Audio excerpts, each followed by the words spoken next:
الرؤوف الرحیم اما بعد فاعوذ باللہ من الشیطان الرجیم بسم اللہ الرحمن الرحیم وعباد الرحمن الذین یمشون علی الارض ہونا وإذا خاطبهم الجاہلون قالوا سلاما صدق اللہ مولانا العظیم۔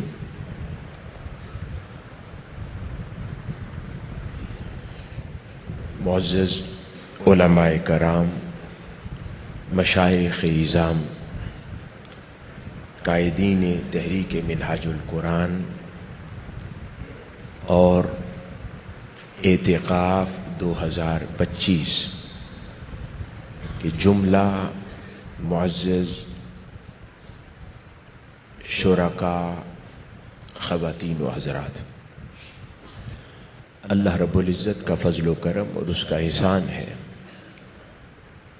کہ آج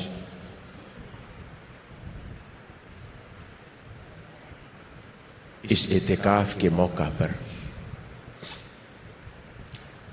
آداب زندگی کے عنوان سے شروع کی گئی سیریز کی چوتھی نشست ہے،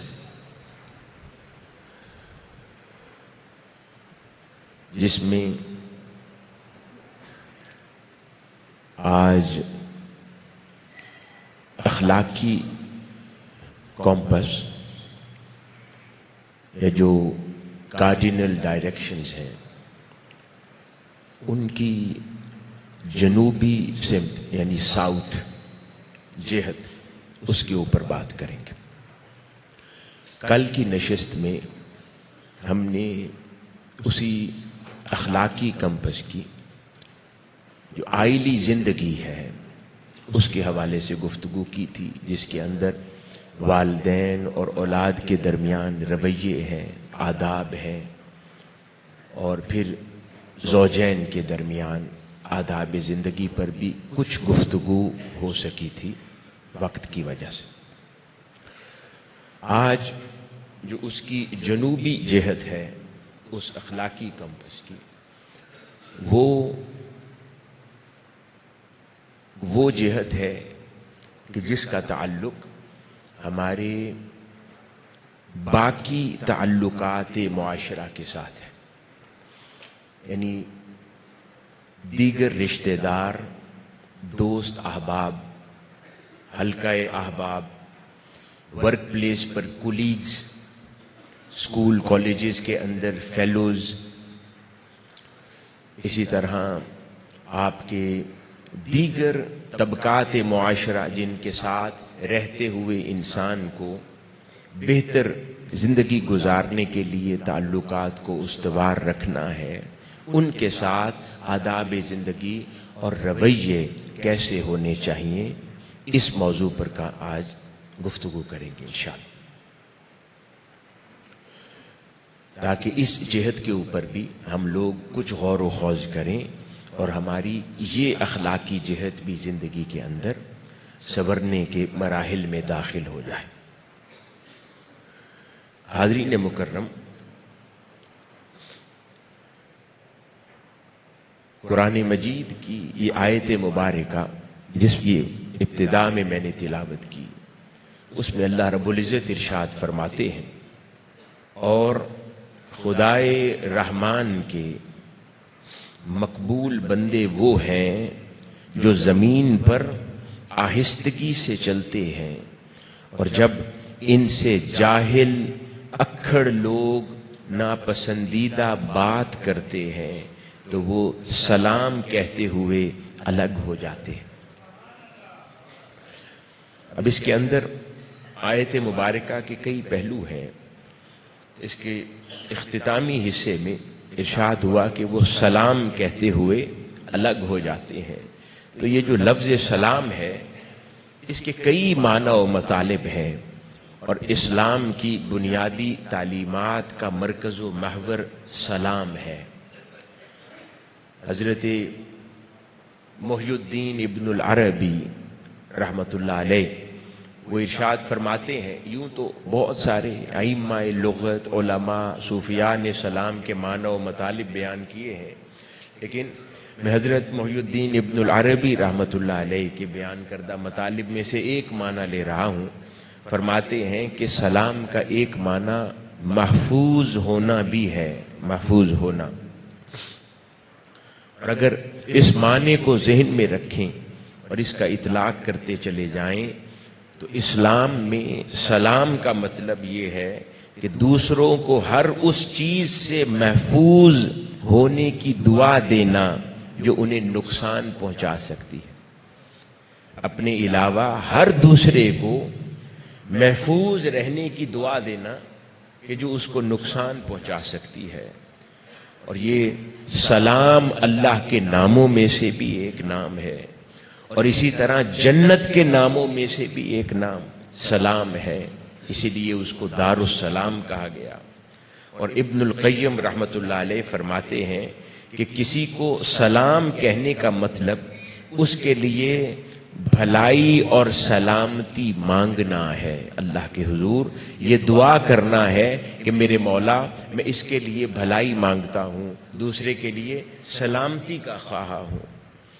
اور اس آیت مبارکہ کو اب مکمل معنی و مفہوم اور مطالب کے ساتھ اگر دوبارہ پڑھیں تو بات سمجھ آتی ہے کہ اللہ کے بندے یعنی انسان کو زمین پر ایسا ہونا چاہیے کہ وہ زمین پر نہایت شائستگی کے ساتھ، نرمی کے ساتھ، اعتدال کے ساتھ، غرور و تکبر سے دور، عجز و انکساری کا پیکر بن کر چلا کرے۔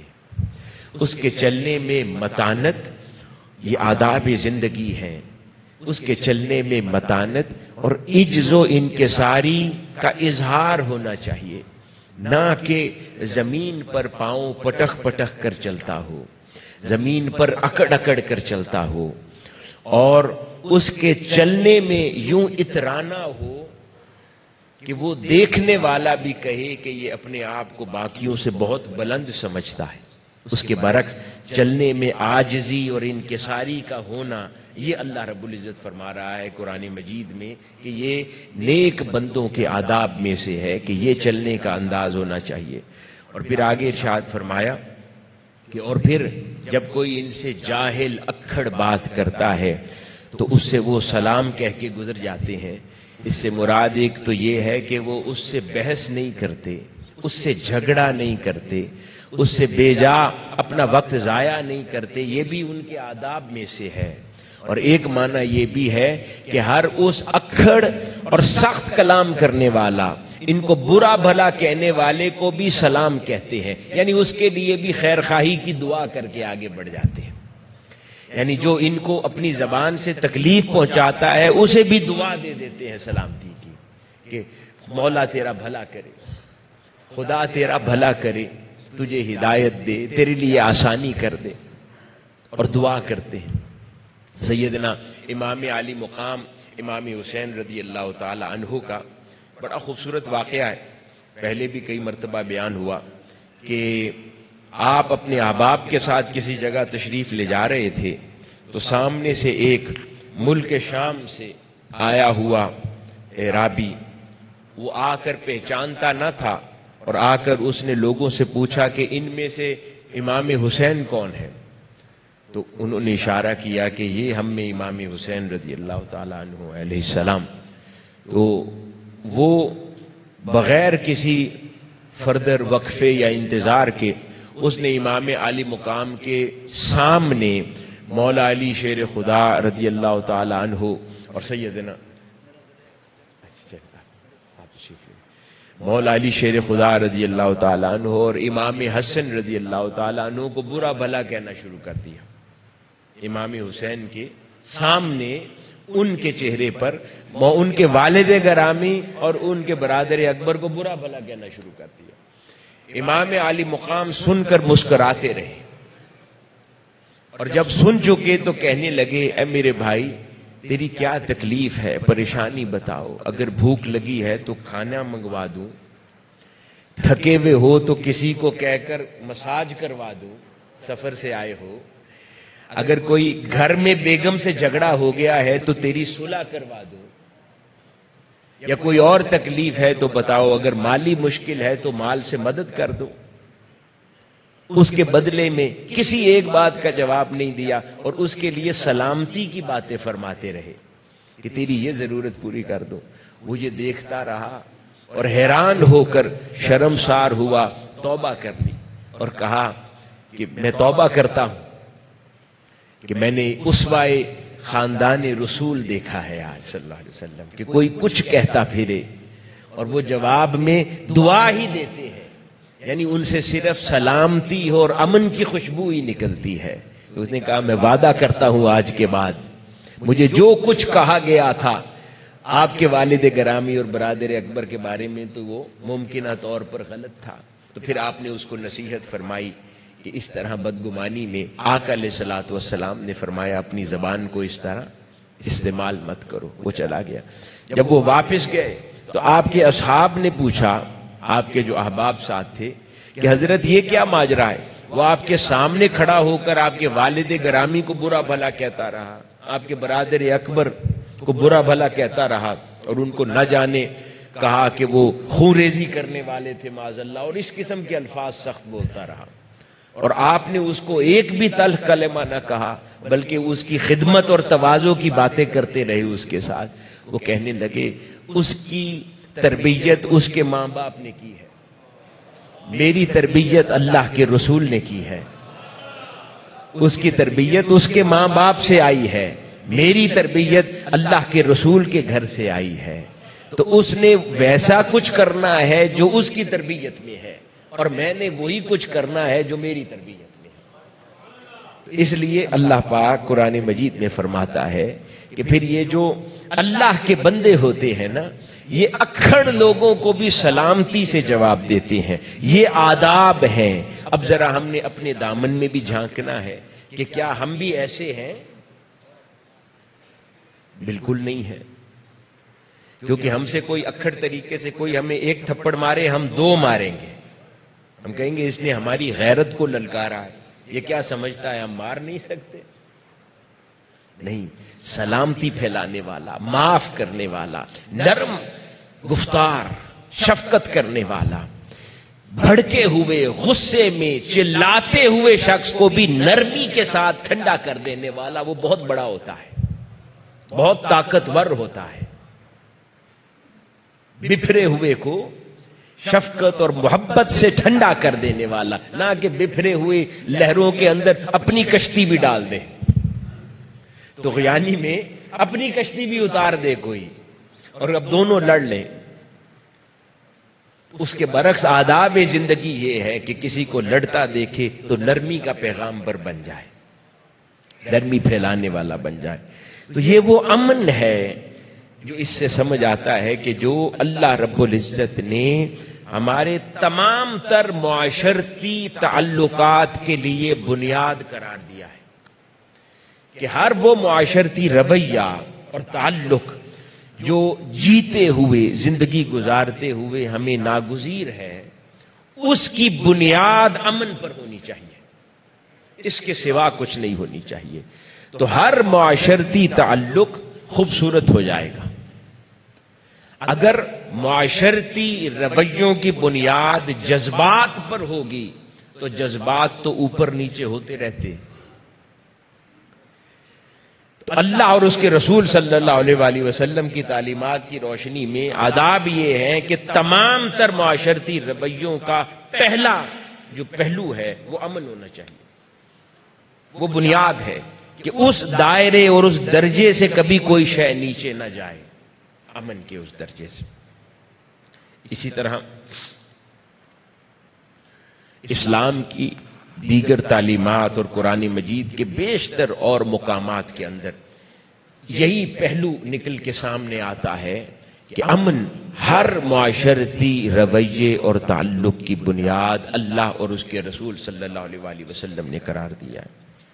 مثلا ایک اور مقام پر اللہ رب العزت ارشاد فرماتے ہیں کہ وہی ہے جو تم پر درود بھیجتا ہے اور اس کے فرشتے بھی، تاکہ تمہیں اندھیروں سے نکال کر نور کی طرف لے جائے اور وہ مومنوں پر بڑی مہربانی فرمانے والا ہے. جس دن وہ مومن اس سے ملاقات کریں گے تو ان کی ملاقات کا تحفہ سلام ہوگا، اور اس نے ان کے لیے بڑی عظمت والا اجر تیار کیا ہے. یعنی اللہ رب العزت جو ملاقات کے دن سب سے اعلیٰ تحفہ اپنی محبت کرنے والوں کو، بندگان خدا کو عطا فرمائے گا، وہ بھی سلام کا تحفہ ہوگا.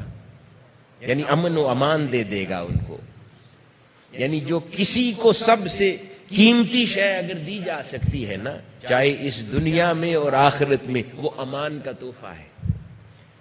کہ اس کے احساس ہو جائے اسے کہ میں اب امان میں ہوں، اس کا خوف چلا جائے، اس کا غم چلا جائے، اس کی تکلیف چلی جائے، اس کی وحشت چلی جائے. امان ہے. جس کو قبر میں اتارا جاتا ہے مرتے ہوئے، وہ کون سا خوف ہے جو سب سے زیادہ اسے گھیرے ہوا ہوتا ہے؟ کہ وہ جس منزل کا اب راہی ہے اسے پتا نہیں کہ اس اندھیر گڑھے میں اب اس کے ساتھ کیا ہونے والا ہے، جہاں پر اس کو اتارا جا رہا ہے، اور پھر اسے بند کر دیا جائے گا. یکدم اندھیرا ہو جائے گا. پھر نہ کوئی جاننے والا اس کے پاس ہوگا، نہ کوئی اس کی آواز سننے والا ہوگا، نہ کوئی اس کی پکار اور تکلیف جاننے والا ہوگا، اور سارے اس کو اندھیرے اس گڑھے میں قبر میں اتار کر گھروں کو لوٹ آئیں گے. اس قبرستان کی تنہائی میں جہاں وہ زندہ بھی جاتے ہوئے گھبراتا تھا، آج وہ سارے اس کو اس اندھیرے گڑھے میں اتار کر اپنے گھروں کو لوٹ آئے ہیں، اس کو اس کے حال پر چھوڑ کر. اب کوئی اس کا پرسان حال نہیں ہے، اور اس اندھیر قبر میں نہ کوئی لائٹ ہے نہ کوئی اور شے ہے. اس کو مٹی میں اتار کر اب آ جانا ہے واپس. اب اس اندھیر قبر میں اگر یکدم اس کو اس کے مولا کی طرف سے سلامتی کا پیغام میسر آ جائے تو ذرا سوچئے. اور تاجدار کائنات صلی اللہ علیہ وآلہ وسلم کا چہرہ اقدس جو سلامتی کا پرتو ہے، وہ یکدم اس کی نگاہوں کے سامنے جلوہ افروز ہو جائے تو سوچئے کہ اس کے دل کی وحشت یکدم کیسے دور ہو جائے گی. وہ یکدم امان میں آ جائے گا، وہ یکدم حفاظت محسوس کرے گا کہ میرے آقا، میرے مالک پہنچ گئے ہیں. اب مجھے کوئی خوف نہیں، اب مجھے امن ہے، مجھے امان ہے، میں حفاظت میں ہوں، میرا جاننے والا کوئی یہاں موجود ہے. اسی طرح وہ اس کے زندگی بھر کے اعمال جب اس کی سفارش کے لیے بولنا شروع کر دیں گے، وہ وحشت چلی جائے گی. اب اس کے جاننے والے، جان پہچان والے اس کے ارد گرد ہونے لگ جائیں گے. تو دیکھیے ان تنہائیوں میں یہ سلامتی کا پیغام اور امان کا پیغام وحشت کے عالم میں کس طرح دلوں کو راحت دیتا ہے. اب ذرا سوچئے کہ وہ محشر کا میدان ہوگا جہاں پر سورج سوا نیزے پر چمک رہا ہوگا، اور ہر کوئی اللہ رب العزت کے حضور عذاب سے پناہ مانگتا ہوا دہائی دے رہا ہوگا، اور وفسہ نفسی کا عالم ہوگا. انبیاء بھی کہیں گے جاؤ، آج ہمارے پاس تمہارا کوئی سلوشن نہیں ہے، کہیں اور راہ کو تلاش کرو. اور تپتا ہوا ہوگا، دوزخ کی آگ جل رہی ہوگی، نامہ اعمال ہاتھوں میں ہوں گے، کسی کو کچھ خبر نہیں کہ اس کو اب کس طرف دھکیل دیا جائے گا، اور اللہ رب العزت اس کے لیے کیا فیصلہ صادر فرما دے. اور اس حال میں یکا یک اوپر سے آواز آئے گی ان مومن بندگان خدا کے لیے، اے میرے پیارے بندو تم پر سلام ہو، تمہارے لیے سلامتی ہو. وہ ایک ندا ان کے دلوں سے وحشت کو کیسے دور کر دے گی کہ اس مالک حقیقی نے سلام کا پیغام دیا ہے. یعنی تم امان میں آ جاؤ، تم امن میں آ جاؤ، تمہیں امن ہو، تمہیں امان ہو، تمہارے لیے امان ہے. یہ پیغام جب پہنچے گا تو یکا یک دلوں کا خوف چلا جائے گا، دل مطمئن ہو جائیں گے. تو یہ امان ہے. تو جب آپ اس دنیا میں رہتے ہوئے، یہ دنیا جنگوں کا زمانہ ہے، ہر طرف قتل و غارت ہے، خوریزی ہے، ڈکیتی ہے، چوری ہے، بے اعتمادی ہے، دھوکہ ہے، فساد ہے، ظلم ہے. ایسے عالم میں اپنی گلی محلوں میں رہتے ہوئے، اپنی ورک پلیس پر اپنی جاب پر، اپنی یونیورسٹیز میں، کالجز میں، رشتہ داروں میں اگر آپ کا وجود وہ امن دینے والا بن جائے ہر کسی کے لیے، ہر کوئی وحشت میں بیٹھا ہو، آپ کا ملنا، آپ میں سے ہر ایک کا ملنا اس کے لیے دل کو امن کرنے کا باعث بن جائے، دل کی ڈھارس بن جائے، دل کو تسلی ہو جائے کہ آپ آ گئے ہیں۔ رشتہ داروں اور خاندان میں لوگ پریشانی کے عالم میں بیٹھے ہوں اور آپ کا آنا اس کے لیے دلوں کی ڈھارس بندھا دے کہ اچھا میرا فلاں جاننے والا آ گیا ہے، اب میرا مسئلہ حل ہو جائے گا، اب یہ میرا فلاں جاننے والا آ گیا ہے، اب میری تکلیف دور ہو جائے گی۔ جب آپ کا وجود سارے خاندان میں ایسا ہو جائے تو پھر صحیح معنوں میں آپ نے اس امن کے ادب کو سمجھ لیا اور اللہ کی اس سنت پر عمل کرنے والے ہو گئے جیسے وہ سلامتی دے کر محشر کے دن اپنے بندوں کے دلوں سے خوف دور کرے گا۔ آپ اسی مظہر اور اسی صفات کا مظہر اس دنیا میں بن کر اپنے اہل محلہ کے لیے، اہل خاندان کے لیے، رہتے ہوئے معاشرے کے لیے، جہاں جاب کرتے ہیں، اپنے دوست احباب کے لیے ویسے امن والے بن جائیں، تو پھر آپ کے تعلقات معاشرہ سنوریں گے یا نہیں سنوریں گے؟ کوئی برے تعلقات بچیں گے؟ پھر نہیں بچیں گے۔ اگر انسان سلامتی والا بن جائے، امن و امان والا بن جائے، تو پھر اس سے زیادہ خوبصورت پہچان کسی انسان کی نہیں ہو سکتی۔ اور اس کے برعکس کوئی یہ کہتا پھرے سب سے جھگڑالو انسان یہ ہے اس محلے کا، اس سے ذرا بچ کے نکلو، اس کے گھر کے آگے سے نہ گزرنا، جھگڑا کرتا ہے، اس سے لین دین نہ کرنا، کوئی نہ کوئی مصیبت میں ڈالے گا۔ اگر ایسے جملے آپ کے بارے میں بولے جاتے ہوں تو سوچیں نہ اس دنیا میں عزت کا کوئی ٹھکانہ اور آخرت میں اللہ سے پھر کیا امید رکھیں گے۔ صرف آپ کے حوالے سے خیر کی خبریں آنی چاہیے تو پھر آپ امن والے ہیں، اور پھر آپ کے تمام تر معاشرتی تعلقات بھی خوبصورت ہو جاتے ہیں۔ اسی طرح بہت سارے اور مقامات پر آقا علیہ الصلوۃ والسلام نے انہی تعلقات کی بنیاد امن کو قرار دیتے ہوئے ارشاد فرمایا، حدیث مبارکہ ہے جسے حضرت عبداللہ بن سلام جو کہ پہلے یہودی تھے وہ بیان کرتے ہیں کہ جب حضور نبی اکرم صلی اللہ علیہ وآلہ وسلم مدینہ منورہ تشریف لائے تو میں بھی ان لوگوں کے ساتھ انہیں دیکھنے گیا۔ اب وہ یہودی تھے، عالم تھے یہودی، میں انہیں دیکھنے گیا، اور جب تاجدار کائنات صلی اللہ علیہ وآلہ وسلم کا چہرہ اقدس میری نگاہ کے سامنے آیا تو میرے دل نے گواہی دی یہ کسی جھوٹ بولنے والے شخص کا چہرہ نہیں ہو سکتا۔ اور میں نے سنا تاجدار کائنات صلی اللہ علیہ وآلہ وسلم کو پہلی ملاقات میں حضور فرما رہے تھے، اے لوگوں سلام کو عام کرو، سلام کو عام کرو اور کھانا کھلاؤ، اور جب لوگ سو جایا کریں تہجد پڑھا کر، اس طرح تم سلامتی کے ساتھ جنت میں داخل ہو جاؤ گے۔ یعنی ایک ہی پیغام میں کتنی خوبصورتی کے ساتھ ہر شے کو آقا علیہ الصلوۃ والسلام نے کور فرما لیا۔